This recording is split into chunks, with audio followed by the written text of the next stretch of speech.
حالانکہ ارشاد فرمایا مدنی کریم صلی اللہ تعالی علیہ وسلم نے بعد وقت ایسا قبولیت کا ہوتا ہے جو آدمی یتیم کے سر پہ ہاتھ پھیر دے محبت کے ساتھ، یہ بچہ یتیم ہے، اس کا لاڈ اجڑ گیا، اس کا مان اجڑ گیا، اس کا ابا رخصت ہو گیا، اس کو گود میں بٹھا کر پوچھنے والا چلا گیا بیٹا تو کیا چیز کھاوے گا؟ حضور کریم صلی اللہ تعالی علیہ وسلم نے فرمایا جب یتیم کے سر پہ آدمی محبت کے ساتھ شفقت کے ساتھ ہاتھ پھیرتا ہے، اللہ پاک یوں فرماتا ہے مجھے اپنی کبریائی کی قسم جتنے بال اس کے ہاتھ کے نیچے آ جاتے ہیں اتنی نیکیاں ہاتھ پھیرنے والے کے نام اعمال میں لکھ دی جاتی ہے۔ مگر ہمارے یہاں دستور نہیں، غریب کو مارو اور نیچا کرو اسے۔ بسم اللہ الرحمن الرحیم۔ السلام علیکم دوستو، ہم آپ کے لیے قاری حنیف صاحب ملتانی رحمۃ اللہ علیہ کا بیان لے کر آئے ہیں، تو دوستو اس بیان کو پورا سنیں اور آخر تک ضرور سنیں، انشاءاللہ ضرور فائدہ ہوگا۔ تو چلیے دوستو، حدیث میں آتا ہے، ارشاد ہے مدنی کریم صلی اللہ علیہ وسلم کا کہ بعض لوگ اللہ کی زمین پہ چلتے ہیں، بعض لوگ اللہ کی زمین پہ چلتے ہیں اور زمین اللہ سے یہ اجازت مانگتی ہے پروردگار اگر اجازت ہو میں اس کو نگل جاؤں، میں نہیں چاہتی کہ اس کے منحوس قدم مجھ پہ پڑتے رہیں، اجازت ملے میں اس کو لقمہ بنا کر کے نگل جاؤں، اس کو زمین کی تہ میں لے آؤں۔ اور ایک اور ارشاد ہے حضور کریم صلی اللہ علیہ وسلم کا، یوں فرمایا کہ جب قوم کے اندر تین چیزیں ہو جائیں، جب کسی قوم میں تین عادتیں، تین خصلتیں، تین برائیاں پیدا ہو جائیں تو سرکار مدینہ صلی اللہ علیہ وسلم نے فرمایا وہ قوم پھر زمین کے اوپر بسنے کے لائق نہیں رہتی، اس قوم کو زمین کے اندر غرق ہو جانا چاہیے۔ وہ کون سی باتیں ہیں؟ ارشاد فرمایا محمد عربی صلی اللہ علیہ وسلم نے کہ پہلی بات تو ان کی یہ ہے کہ جب قوم کے امیر لوگ، غنی لوگ، مالدار لوگ بخیل ہو جائیں، اللہ تعالیٰ نے جو ان کو سرمایہ دیا ہے، رب العالمین نے جو ان کو پیسہ اور دولت دی ہے، اس میں کسی غریب کا وہ حصہ ہی نہ رکھے۔ چنانچہ آج آپ دیکھ لیں فالتو لاکھوں روپیہ لگ جائے گا، لیکن کسی بیوہ کے گھر ایک سیر آٹا دینا، کسی یتیم کے سر پہ ہاتھ پھیرتا ہوا امیر آدمی شرماتا ہے کبھی میرے ہاتھ کی ہتھیلی نہ گھس جائے۔ حالانکہ ارشاد فرمایا مدنی کریم صلی اللہ تعالی علیہ وسلم نے بعد وقت ایسا قبولیت کا ہوتا ہے جو آدمی یتیم کے سر پہ ہاتھ پھیر دے محبت کے ساتھ، یہ بچہ یتیم ہے، اس کا لاڈ اجڑ گیا، اس کا مان اجڑ گیا، اس کا ابا رخصت ہو گیا، اس کو گود میں بٹھا کر پوچھنے والا چلا گیا بیٹا تو کیا چیز کھاوے گا؟ حضور کریم صلی اللہ تعالی علیہ وسلم نے فرمایا جب یتیم کے سر پہ آدمی محبت کے ساتھ شفقت کے ساتھ ہاتھ پھیرتا ہے، اللہ پاک یوں فرماتا ہے مجھے اپنی کبریائی کی قسم جتنے بال اس کے ہاتھ کے نیچے آ جاتے ہیں اتنی نیکیاں ہاتھ پھیرنے والے کے نام اعمال میں لکھ دی جاتی ہے۔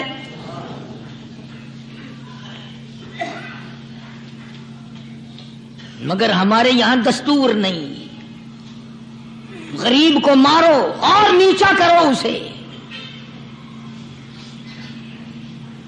جناب مدنی کریم صلی اللہ تعالی علیہ وسلم تشریف لے جا رہے ہیں، راستے میں کچھ بچوں کو کھیلتے ہوئے آپ نے دیکھ لیا، بڑے خوشی سے چھلانگے لگا رہے ہیں، بچے کھیل رہے ہیں، ایک بچہ دیوار کے ساتھ بالکل مونچھا غمزدہ پریشان کھڑا ہے۔ حضور کریم صلی اللہ تعالی علیہ وسلم کی نگاہ مبارک اس بچے پہ پڑ گئی، آپ نے قریب تشریف لا کر اس سے پوچھا او بچے، سارے بچے کھیل رہے ہیں تو کیوں نہیں کھیلتا؟ کہنے لگا میرا کھلانے والا دنیا سے چلا گیا۔ کیسے کھیلوں، ابا نہیں، اماں نہیں، ہر وقت پریشان رہتا ہوں، لوگوں کے دروازوں پہ چوکھٹوں پہ دھکے کھاتا ہوں۔ آپ مدنی کریم صلی اللہ تعالی علیہ وسلم نے رحمت والے ہاتھ سے اس یتیم کی انگلی پکڑی اور اپنے ساتھ پیار کرتے ہوئے تشریف لے آئے۔ فرمایا جناب عائشہ صدیقہ رضی اللہ تعالی عنہا سے، اللہ والی آج اللہ پاک نے تجھے بڑی غنیمت بخشی ہے، بڑی دولت دی ہے، عید کا دن ہے، میں عید کی نماز کے لیے جا رہا تھا، بچے سارے خوشیاں منا رہے تھے، یہ بچہ دیکھا میں نے بڑا غم زدہ کھڑا تھا، بڑا پریشان کھڑا تھا، اب میں نے اس سے پوچھا آج عید کا دن ہے تو خوشی کیوں نہیں مناتا؟ بچہ نے جواب دیا میری خوشی منانے والے دونوں ہی چلے گئے۔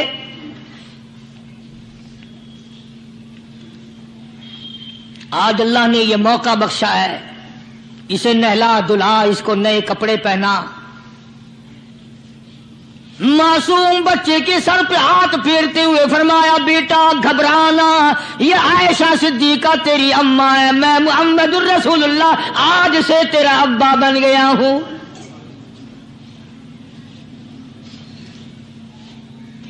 نہلایا دھلایا، کھلایا پلایا، ہنسایا، اسے بلایا ساتھ لے کر۔ جب حضور کریم صلی اللہ تعالی علیہ وسلم ان بچوں کے پاس سے پھر گزرے جو پہلے کھیل رہے تھے، اس زمانے کے تو بچے بھی سمجھدار تھے، آج تو چٹی داڑھی والوں کو سمجھ نہیں ہے۔ قبر بالکل کنارے، قبر کے کنارے پہ کھڑے ہیں پھر بھی سمجھ نہیں۔ کسی کو حسد نے مارا، کسی کو تکبر نے مارا، کسی کو دولت کی بیماری نے مارا، اسی کو مجذوب کہتا ہے، نفس اور شیطان ہے خنجر در بغل۔ کوئی آدمی اپنے بارے میں اطمینان نہ کرے کہ میرا معاملہ ٹھیک ہو گیا، نہ جانے آخری وقت میں کیا بن جائے گی۔ ایک اللہ والے کا انتقال ہونے لگا، آخری وقت ہے، خاندان اس اللہ والے کا چاروں طرف بیٹھا ہوا ہے، مریدین بیٹھے ہوئے ہیں، اللہ والے کے چاروں طرف حلقہ بیٹھا ہوا، آخری وقت ہے۔ عربی زبان میں جس کا ترجمہ یہ ہے، اس کی زبان سے ایک بات نکلتی ہے، ابھی نہیں، ابھی نہیں، ابھی نہیں، ابھی نہیں، ابھی نہیں۔ مرنے کے بعد کسی نے خواب میں دیکھا تو پوچھا حضرت جی دنیا درود شریف پڑھتی ہے، مرتے وقت کلمہ پڑھتے ہیں، اللہ اللہ کرتے ہیں، یہ آپ ابھی نہیں ابھی نہیں کیا فرما رہے تھے؟ تو یوں فرمایا تمہیں کیا معلوم ہے، شیطان میرے سامنے کھڑا تھا اور کہتا تھا میں نے دنیا کو پھنسایا، دنیا کو ورغلایا، دنیا کو بہکایا، تو میرے پھندے سے پھنس گیا، تیرے علم نے، تیری نیکی نے بچا لیا۔ تو میں کہتا تھا ظالم ابھی تو سانس آ رہی ہے، نہ جانے کیا بنے گی، ابھی نہیں، ابھی نہیں، ابھی نہیں۔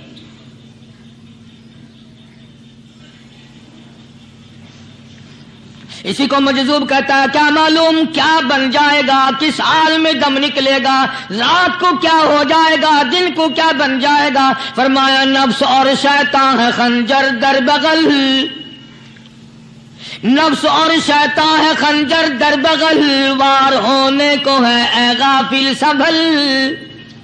آیا دشمن کا وار، 4 نمازیں پڑھی باقی ساری دنیا کافر نظر آنے لگ جاتی ہے، میں نمازی ہوں یہ سارے بے ایمان پھرتے ہیں۔ شیطان پیدا کرتا ہے یہ چیزیں۔ اگر اللہ نام پہ تھوڑی سی کبھی خیرات کر دی تو بہانے لوگوں کے سامنے ذکر ہو رہا ہے، اجی آج کل تو ہمارے کاروبار نہیں، ورنہ انشاءاللہ فلاں مسجد جو ہے نا یہ ہم نے بنائی تھی، بہانے بتانا۔ اسی لیے مجذوب کہتا ہے گھبرایا نہ کر اور اپنے آپ کو اطمینان نہ دلایا کر، کہتا نفس اور شیطان ہے خنجر در بغل، وار ہونے کو ہے اے غافل سنبھل۔ چلا شیطان کا خنجر، چلا شیطان کا خنجر، لگایا اس نے دو، لگایا اس نے دو۔ لوگوں کا خیال یہ ہے کہ شیطان صرف وہ، شیطان کے بہکائی میں وہ آدمی آتا ہے جو کسی کو قتل کر دے، لوگوں کے نزدیک صرف زنا کرنا گناہ ہے، قتل کرنا گناہ ہے، چوری کرنا گناہ ہے، ڈاکہ مارنا گناہ ہے، اور چوتھی چیز گناہ ہی کوئی نہیں۔ حضرت عثمان غنی ذی النورین رضی اللہ تعالی عنہ کی مبارک مجلس ہے، صحابہ کرام کا دور ہے، نبی کا دوہرا داماد، مجلس ہے عثمان ذی النورین کی۔ ایک آدمی مجلس میں آ کے بیٹھا، حضرت عثمان کی مجلس میں ایک آدمی آ کے بیٹھا تو حضرت عثمان فرماتے ہیں، توجہ، حضرت عثمان فرماتے ہیں، یوں نہیں فرمایا کہ تو نے ایسا کیا ہے، اسے ذلیل نہیں کیا، بلکہ یوں فرمایا لوگوں کو شرم نہیں آتی، لوگ آنکھ کا زنا کر کے میری مجلس میں آ کے بیٹھتے ہیں، لوگ آنکھ کا گناہ کر کے میری مجلس میں آ کے بیٹھتے ہیں۔ تو دور تھا نا صحابہ کرام کا، فوراً چوٹ کی کسی نے کہ نبی کے بعد وحی آنی شروع ہو گئی، یعنی آپ کو کیسے پتا چل گیا کہ کوئی آدمی غلط نگاہ ڈال کے آیا؟ اس کی رستے میں نظر کہیں غلط پڑی تھی آنے والے کی، آپ کو کیسے پتا چلا؟ یعنی بات کرنے والے کو بھی دیکھو اور پھر چوٹ کرنے والے کو بھی دیکھو۔ تو حضرت عثمان رضی اللہ تعالیٰ عنہ نے فرمایا، بھائی پاک مجلس میں اگر ایک تولا بھی کوئی پخانہ لے کر آ جائے تو بدبو تو آ ہی جائے گی نا۔ صحابہ کی پاک مجلس میں اگر کوئی آنکھ کا زنا بھی کر کے آیا، فرمایا مجلس کے اندر بدبو پھیل گئی۔ تو اللہ والوں کی مجلس ہے اور اللہ والوں کی رفاقت ایک بہت بڑی چیز تھی، کبھی لوگ حاصل کیا کرتے تھے، اب تو ہر آدمی پیر ہے، ہر آدمی لیڈر ہے، ہر آدمی چودھری ہے، ہر آدمی بڑا بنا ہوا ہے، چھوٹا ہم میں کوئی ہے ہی نہیں۔ اور ان ولیوں کی بھی الگ الگ بچاروں کی رمزیں ہوتی ہیں۔ علماء کرام نے لکھا ہے، حضرت خواجہ باقی باللہ رحمت اللہ علیہ دلی میں مزار ہے، بہت بڑے بزرگ گزرے ہیں۔ دیکھو میں ذکر خیر کر رہا ہوں نا، کئی لوگ تمہیں نکلتے ہوئے ٹانگے والے، گھوڑے والے، رکشے والے کہتے ہیں قاری علی ولیوں کو نہیں مانتا۔ میں یہ ذکر خیر ولیوں ہی کا تو کر رہا ہوں، بات صرف اتنی ہے، تمہیں اچھی لگے یہ بری لگے، میں ننگوں کو نہیں مانتا۔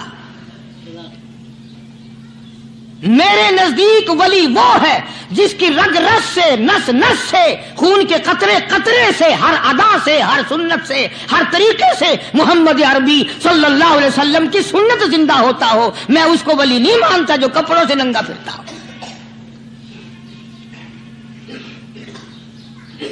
خواجہ باقی باللہ رحمت اللہ علیہ کو بھٹیارے نے دیکھا، ایک تباہی تندور والا، حضرت خواجہ صاحب کو دیکھا کہ جامع مسجد دلی کے پیڑیوں پہ، سیڑھی پہ کبھی چڑھتے ہیں کبھی اترتے ہیں، کبھی چڑھتے ہیں کبھی اترتے ہیں، پریشانی کا عالم۔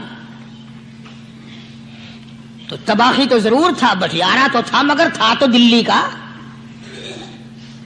وہ سمجھ گیا کہ حضرت کو کوئی پریشانی ہے، پہنچا اور جا کے کہنے لگا، حضرت کیا بات ہے، آج رات کافی گزر گئی ہے، آرام فرماؤ، کبھی چڑھتے ہو کبھی اترتے ہو، پریشانی کیا پریشانی ہے؟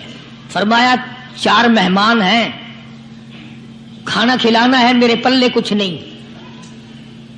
اندازہ لگاؤ، ابھی ابھی ولی یہ کہہ رہا کہ میرے پلے دھیلا دمڑی کچھ نہیں، 4 مہمان ہیں، شرمندہ ہوں ان کو کھانا کھلانے کے لیے۔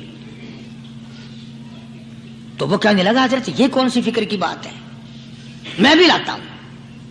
وہ کھانا لایا اور حضرت کے مہمانوں کو کھانا کھلایا، کھانا کھا لیا، فارغ ہو گئے۔ دیکھو ولی کی بات، ابھی تو کہتا تھا کہ روٹی نہیں ہے، اور ابھی ابھی وہی ولی کہتا ہے بٹیارے کا ہاتھ پکڑ کے مانگ کیا مانگتا ہے، مانگ کیا مانگتا ہے۔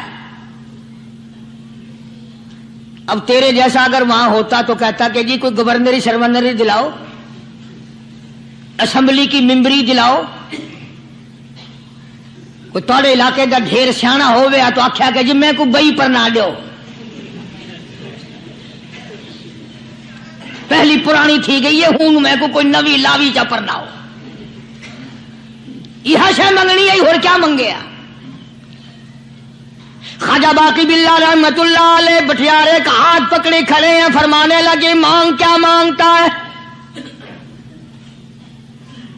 وہ طباخی بھی دلی کا تھا نا، کہنے لگا حضرت بس اللہ کا دیا سب کچھ ہے، بس آپ رہنے دیں۔ فرمایا نہیں نہیں، مانگ کیا مانگتا ہے؟ اس نے کہا حضرت پھر اگر دینے پہ ہی آئے ہو نا، اور اگر اتنا ہی دریائے کرم جوش میں ہے اور آپ دینے کا جذبہ لیے ہوئے ہیں، پھر مجھے اپنے جیسا بنا دو، اپنے جیسا بنا دو۔ کیا مانگا ہے؟ مجھے اپنے جیسا بنا دو۔ فرمایا نہیں برداشت کر سکے گا۔ کہنے لگا پھر پوچھتے کیوں ہو کیا مانگتا ہے؟ جب دینا ہی کچھ نہیں تو پوچھتے کیوں ہو؟ اگر دینے پہ آئے ہو اپنے جیسا بنا دو۔ یوں لکھا ہے کہ خواجہ باقی باللہ نے اس بٹیارے کو اپنے سینے سے لگا کر کے تھوڑا سا دبایا تھا، پٹاخ کر کے روح نکل گئی بٹیارے کی۔ بلا جو تجلیات خدا بندی بتدریج آہستہ آہستہ سینے میں آئے تھے، ان کا کرنٹ وہ یکدم برداشت کیسے کرتا؟ میرا عرض کرنے کا مقصد یہی ہے کہ ہم لوگ اپنے آپ کو کب سنبھالیں گے، اور وہ کون سا وقت آئے گا کہ ہم اس بات کے قائل ہوں گے اور تسلیم کریں گے کہ جو کرتا ہے خدا کرتا ہے، بندہ کچھ نہیں کر سکتا۔ تو میں نے اس لیے عرض کیا، مجذوب کہتا ہے نفس اور شیطان ہے خنجر در بغل، نفس اور شیطان ہے خنجر در بغل، وار ہونے کو ہے اے غافل سنبھل۔ کبھی 4 دن بیٹھ کے اللہ اللہ کر لی، تسبیح پھیر لی، تو دوسروں کو یہ تو دنیا کے دھندے میں پھنسے ہوئے ہیں، میں بہت بڑا ولی ہوں، میں بہت بڑا ابدال ہوں، مجھ سے بڑا تو کوئی نیک ہے ہی نہیں۔ یہ بہت بڑی مار ہے شیطان کی۔ اسی کو کہتا کہ نفس اور شیطان ہے خنجر در بغل، وار ہونے کو ہے اے غافل سنبھل، آ نہ جائے دین و ایمان میں خلل، آ نہ جائے دین و ایمان میں خلل، باز آ اے بدعمل۔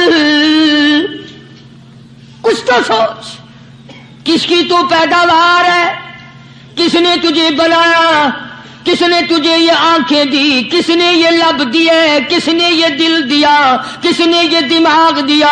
کس نے یہ شعور بخشا؟ کس نے یہ ساری چیزیں عطا فرمائی؟ اللہ پاک کی ذات فرماتی ہے او لوگو، مجھے بھی بڑا دکھ لگتا ہے، مجھے بھی بڑا صدمہ ہوتا ہے، میرا قہر جوش میں آ جاتا ہے جب پیاری شکل بناؤں میں، پیاری صورت بنائی میں نے، پیارا ماتھا سونی شکل بنائی میں نے، جب میری چوکھٹ کے سوا دوسروں کے دروازے پہ جا کے تو ماتھا رکھتا ہے، فرمایا میرا قہر جوش میں آتا ہے تجھے برباد کر دوں۔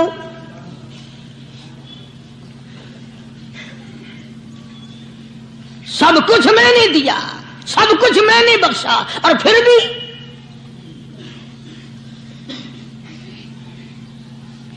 شاہ عبد القدوس گنگوہی رحمت اللہ علیہ بہت بڑے بزرگوں میں سے گزرے ہیں، بہت بڑے اللہ والے تھے۔ ایک راستے سے گزر رہے ہیں، مریدین ساتھ ہیں،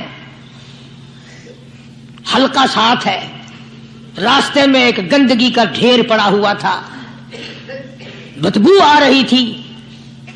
تو شاہ عبد القدوس نے اپنے حلقے اثر کے لوگوں سے اور مریدوں سے کہا ٹھہر جاؤ۔ حالانکہ لوگ ناک پہ کپڑا رکھ کر جلدی گزرنا چاہتے تھے، بدبو سے بچنے کے لیے تیز رفتار وہاں سے گزرنا چاہتے تھے، مگر شیخ کے کہنے پر کھڑے ہو گئے۔ شکر ہے تم نہ تم جیسے وہاں مرید بھی نہیں تھے، ورنہ کہتے کہ اے پھٹ گیا شیخ ہے تو پتہ ہی نہیں لگتا برائی دا چنگائی دا، گندگی دے پہ کولساں کو کھڑائی کھڑے۔ شاہ عبد القدوس رحمت اللہ علیہ گنگوئی رحمت اللہ علیہ نے فرمایا او لوگو، یہ گندگی، یہ پخانہ، یہ افولت والی چیز تمہیں ایک سبق دے رہی ہے۔ وہ بڑے حیران ہوئے کہ گندگی سبق دے رہی ہے کہ ہاں یہ بدبو کا ٹھکانہ یہ سبق دے رہا ہے کہ ہاں یہ ایک سبق تمہیں پڑھا رہا ہے۔ اور وہ کیا؟ شیخ فرمانے لگے یہ گندگی تم سے کہتی ہے او لوگوں، کل سے پہلے میں مٹھائی کی صورت میں حلوائی کی تھال میں رکھا ہوا تھا، جو دیکھتا تھا اس کے منہ میں پانی آ جاتا تھا، حلوے کی صورت میں تھا، جلیبی کی صورت میں تھا، امرتی کی صورت میں تھا، اور اے گندگی کا ڈھیر لوگوں تم سے یہ کہتا ہے کل میں فروٹ والے کی ٹوکری میں رکھا ہوا تھا، اناج کی شکل میں تھا، غلے کی شکل میں تھا، پھل کی شکل میں تھا، فروٹ کی شکل میں تھا، مٹھائی کی صورت میں تھا، جو مجھے دیکھتا تھا اس کو میں پیارا لگتا تھا، میری چاہت معلوم ہوتی تھی، میری ضرورت معلوم ہوتی تھی، جو دیکھتا تھا منہ میں پانی آ جاتا تھا۔ او انسان، ایک رات تیرے پیٹ میں جانے کا اتفاق ہوا، او انسان آ دیکھ لے میرا کیا حال بن گیا۔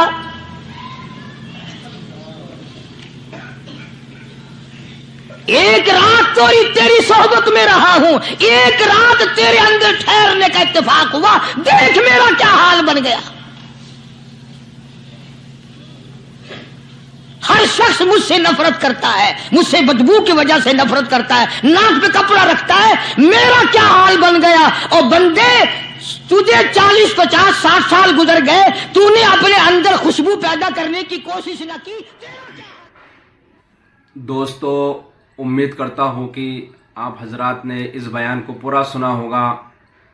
بیان کیسا لگا کمنٹ میں ضرور بتانا، اور اپنے دوستوں اور رشتہ داروں کو شیئر ضرور کرنا۔ اللہ تعالی ہم سب کو اس بیان پر عمل کرنے کی توفیق عطا فرمائے۔ تو دوستو، پھر ملتے ہیں اگلی ویڈیو میں، جب تک اپنا خیال رکھیے، ہمیں دعاؤں میں یاد رکھیے۔